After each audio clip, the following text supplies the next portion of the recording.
Será que Star Trek Academia da Frota Estelar é só mais um produto desesperado de um estúdio perdido, ou vai entregar algo que vale a pena numa franquia que sempre foi referência em ficção científica inteligente e reflexiva? Tem algo profundamente errado quando você assiste ao trailer de uma série e a primeira reação não é empolgação, mas constrangimento. E foi exatamente isso que eu senti quando vi os primeiros vislumbres de Star Trek Academia da Frota Estelar.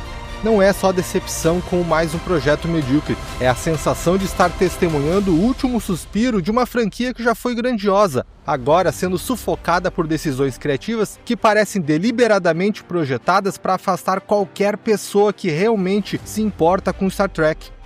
Depois de arrastar minha paciência pelas últimas séries dessa franquia, eu achei que já tinha visto o fundo do poço, mas a Academia da Frota Estelar consegue cavar mais fundo. É como se a Paramount tivesse olhado para o desastre que criou e decidido, sabe de uma coisa? Vamos explodir tudo de uma vez. E o pior é que isso não é acidente, é uma escolha consciente. Porque Star Trek, sob o comando de Alex Kurtzman, sempre foi isso. Ficção científica feita por gente que não gosta nem entende de ficção científica, para pessoas que não ligam para ficção científica. É Star Trek transformado em novela adolescente, em drama de colégio com naves espaciais como pano de fundo. Vamos começar pelo óbvio, a estética. Por que, em nome de tudo que é sagrado, as pontes das naves modernas de Star Trek são tão feias? Sempre escuras, sempre gigantes, sempre vazias, com luzes piscando e uma atmosfera que tenta desesperadamente parecer legal e sombria, mas só consegue ser o equivalente espacial de um adolescente que acabou de descobrir o sobretudo de couro. Pega a ponte da Enterprise em Star Trek 2. Olha como o layout é compacto, eficiente, com a cadeira do capitão e os controles bem no centro. Olha como o capitão consegue chegar a qualquer estação em segundos, em vez de ter que gritar através de meio campo de futebol só para descobrir o que está acontecendo. Isso faz infinitamente mais sentido do que essas catedrais vazias que a produção moderna insiste em nos empurrar.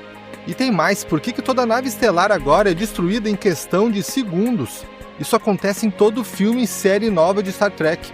Tudo o que isso faz é deixar as naves patéticas, como se não fossem capazes de se defender. Onde é que está a tensão, o drama de uma batalha espacial bem coreografada? Tudo substituído por explosões rápidas e barulhentas que não significam nada.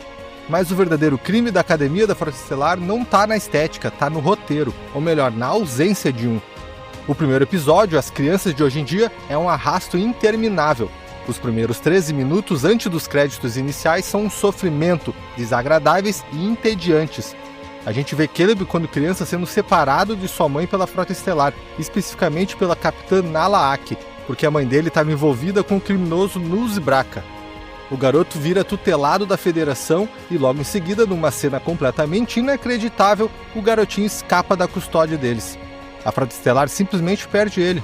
É patético. Avançamos no tempo, Caleb já está adulto, ainda procurando a mãe, e acaba sendo capturado. Agora ele é um cara durão, competente e habilidoso.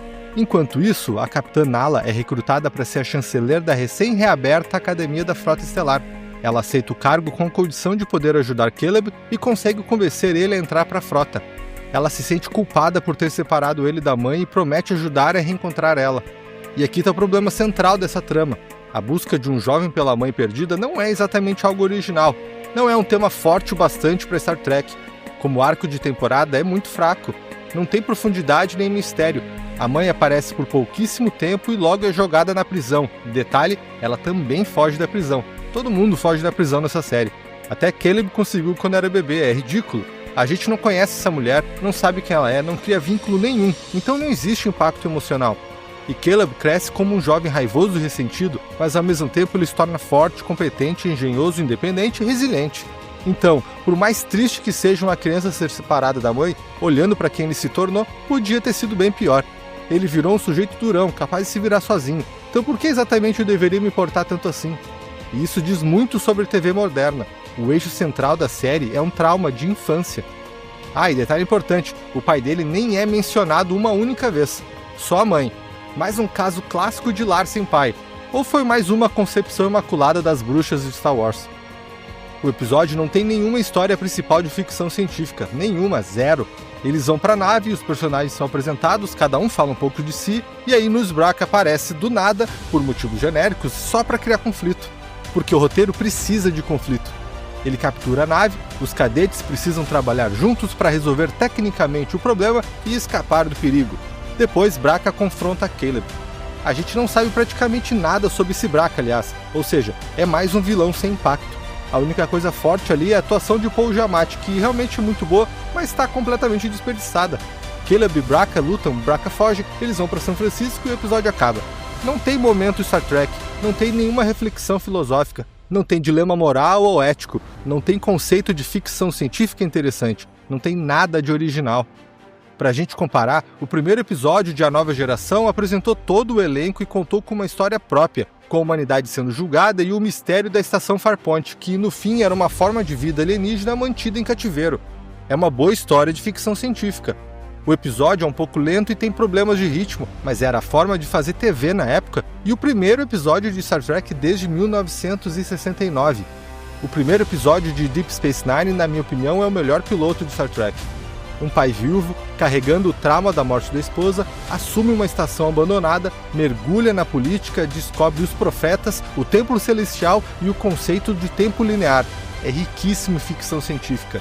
O primeiro de Voyager é outro piloto excelente. A protagonista vai atrás de uma nave da Resistência, acaba em uma região de espaço inexplorada e toma uma decisão moral enorme que força as duas tripulações a aprender a conviver. É assim que se faz um piloto. Esses episódios tinham histórias próprias fortes. A Academia da Frota Estelar não tem. É só a introdução de personagens, trauma do Caleb e uma situação espacial genérica resolvida de forma burocrática. É tudo estilo. Ainda por cima é lotado de clichês clássicos de série de colégio. Tem o valentão. Ele implica com o Klingon sensível. Sim, tem um Klingon sensível que gosta de arte e beleza. O protagonista entra, salva o coitado e coloca o cara no lugar dele. A gente já viu essa cena 1000 vezes. Nada ali parece genuíno. É tão previsível que mais parece paródia. Mas aí tem um cadete que engole a medalha da frota. Isso era para ser engraçado, parece desenho animado.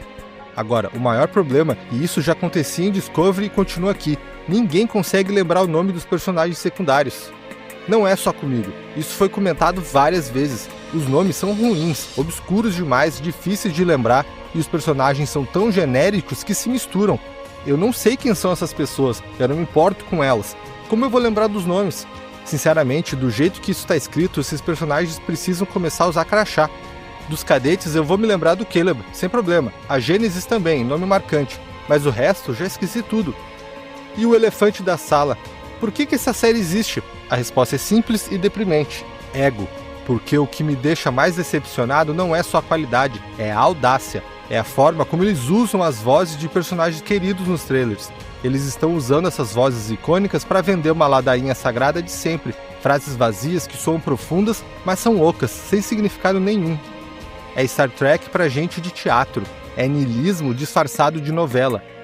As cenas de ação até que são bem feitas, vou dar esse crédito. Os efeitos visuais são bons, os cenários impressionam pela escala, mas nada disso importa quando o coração tá podre, quando a história é vazia, quando os personagens são esquecíveis, quando não tem um único momento que te faça sentir que tá assistindo Star Trek de verdade. E o pior de tudo é o desperdício de potencial, de talento, de uma franquia que já foi sinônimo de esperança, de exploração, de humanidade no seu melhor. Star Trek sempre foi olhar para as estrelas e imaginar um futuro onde superamos nossos preconceitos, nossas limitações e os nossos medos. Era sobre dilemas morais complexos, sobre encontrar soluções pacíficas, sobre entender o desconhecido em vez de destruí-lo. A Academia da Frota Estelar é sobre trauma de infância e drama de colégio. É sobre valentões e romances forçados. É sobre explosões e naves sendo destruídas. E cada segundo disso garante que Star Trek nunca vai voltar a ser o que foi. Porque tem tanta porcaria, tanto lixo por aí que nenhuma nova geração vai entender ou sequer querer olhar para Star Trek antigo depois de ver isso. Star Trek tinha um potencial gigantesco e algum imbecil passou isso para outro imbecil, o Alex Kurtzman. E o resultado tá aí. Uma joia da coroa virou um monte de merda. Uma franquia que inspirou gerações agora inspira apenas desprezo e indiferença. Alguém precisa dizer em voz alta o que todo mundo está pensando. A Academia da Frota Estelar é um fracasso. Um fracasso criativo, um fracasso narrativo, um fracasso moral. É o equivalente televisivo de um navio afundando lentamente, com a tripulação tocando violino enquanto a água sobe. É Paramount tá lá, na proa, acenando orgulhosamente enquanto tudo desmorona ao seu redor. Star Trek merecia mais. Os fãs mereciam mais. E até os atores, desperdiçando seu talento nessa bagunça, mereciam mais. Mas é isso que temos. Se você gostou do que ouviu, curta, comente e se inscreva. Nos vemos no próximo vídeo.